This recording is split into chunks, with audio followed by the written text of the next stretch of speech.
Governo se apresenta candidato a comissário FONCAC e a reunião Conselho Ministro semana né.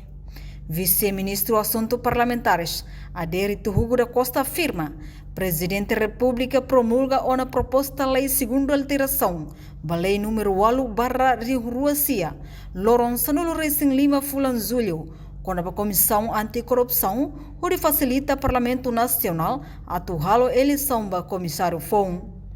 Portanto, o governo ia ao plano e a semana nene laran, ele apresenta candidato comissário FONCAC, Bahia Conselho Ministro, onde halo apreciação na aprovação, Moloc encaminha mais Parlamento Nacional.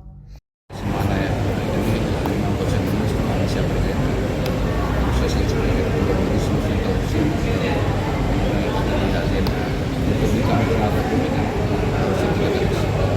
memang Konselho Ministro semana ini pela pertentão berhala sisa depois realiza Konselho Ministro sama deputado semua Kung kandidat? Nah, tem que alla bel promosi potrà sicuramente tambah tecnici Konselho Ministro sequência será aprovação ser uma massa o candidato único, candidato mais o candidato líder em princípio proses seluruhnya tak tahu para proses pun tambah kita merasa lei então kita pada decisão final mai konara unik juga mai itu sampai kita kami submit mai para Konselho Ministro.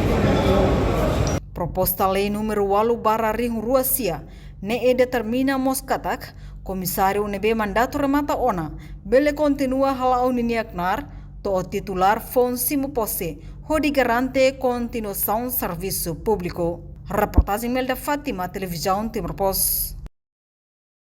Janela informação ba emogoto, atua tem informação atual dia Clio, kita haluha, hane botão subscribe, like, halo comentário, no fahe tutang ba media sosial hotu.